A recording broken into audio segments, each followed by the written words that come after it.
Did the Niners win it, or did the Lions lose it? And I got to be honest with you, it kind of felt like the latter. It took a lot to beat Detroit themselves. A reckless head coach, a ball that ricocheted off a defender and became a 51-yard San Francisco catch, a drop pass or three, and a key fumble by a talented rookie. Suddenly a 24-10 lead melted, and the Lions were playing catch-up on the road, and here comes the Niners pass rush. Detroit is an excellent young football team. San Francisco's an excellent veteran football team. And, brother, did you see it? I like Dan Campbell, a former player. But he often coaches like one, reckless and too emotional. Dan, it's 24-10. You're on the road. Probably should kick a field goal, make it a 3-score game. But he didn't. And he has created a tough, cool alpha vibe. But the general needs to be above the infantry, to make stoic, strategic, unemotional decisions. Dan Campbell lives for every play. That's what players do. That's not what leaders should do. And what's concerning with Detroit, they got the alpha and the tough and the aggressive. But the cerebral part of the Lions organization now, O.C. Ben Johnson, on that staff, he's the brainiac. He's leaving. He's taking a head coaching job. And reckless has never hoisted trophies in this sport. And there's a line, I get it, between aggressive and reckless. But doesn't it feel like Dan crosses it regularly? We saw it with Dallas. What are you doing? Again, the general, separate. The bite the kneecap stuff. Listen, man, he's easy to like. It was funny. And sad Detroit finally had a coach, big as a house, cool, a vibe, a culture. There's a lot to like. But winning a beer drinking contest is cool too in college. And then you get a job and you have real responsibilities. It's called being a grown-up. Detroit now needs to move into the next phase. Work smarter, not always harder. Be emotional, but never be unhinged. Right? Like, mom and dad, it's your license, it's your car. You're going to sit at the big boy table now. And I loved the first phase of Detroit. From awful to alpha to good, a stacked roster, they were here for the moment and earned every inch of it. But it's time now to pivot to what Kansas City does in big games, or what the Niners did in the second half. Efficiency, not losing your mind. There are phases in life. There are stages. There are chapters. This was a cool one. It's a learning lesson, hopefully. You'd think. Listen, I like Dan. He's never going to be McVay, Shanahan. I don't think he's LaFleur, certainly not Andy Reid. I like parts of him.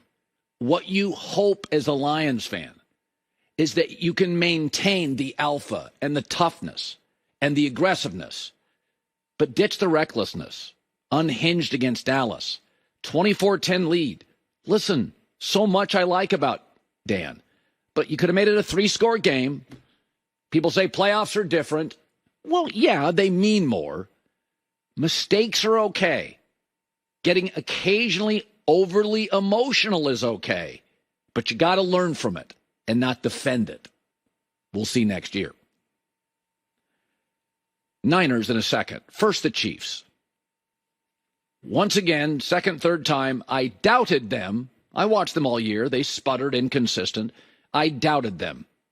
I will never doubt Patrick Mahomes again. For the first time ever, and though Brady was great, I never really thought this when I was watching. But I saw something yesterday, and I thought, sitting on my couch, I'm watching the greatest football player that's ever played. I didn't see Jim Brown. It's not about points. I'm watching the greatest football player I've ever seen in Patrick Mahomes. It was like Tiger in the red shirt. Final hole, final round at the Masters. It was MJ when challenged, backed into a corner at Game 6. It's like a level above great. I think it's called historic. And again, I don't care about the trophies. Derek Jeter was always good, a 300 hitter. But what if he hit 380 in the World Series consistently? I've never seen a player increase his efficiency, not just productivity, his efficiency and judgment by like 30-40% in the playoffs on the road against the best teams, against the best defense in the league. He throws no interceptions in the playoffs. Almost unthinkable. Brady had pick sixes in him, Super Bowls. Efficiency up.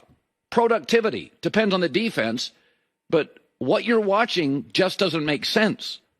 People aren't at their best on the road as a dog, facing relentless pressure, with an offensive line missing their best linemen and tackles this year who were spotty. It's not supposed to look like that. And the more you ask of Mahomes, very MJ, very Tiger, the more you ask of him, the more he rises to the occasion. I'm telling you, I'd never watched a football game and thought, that's the best receiver I've ever seen. Oh, that's the best linebacker I've ever seen. No, I thought that's the best player I've ever seen. I mean, sometimes I've seen this now. Miami, Buffalo, Baltimore. Weather, non-factor. He was great, minus 27. Buffalo, defense, pressure, no factor, yesterday. What was that?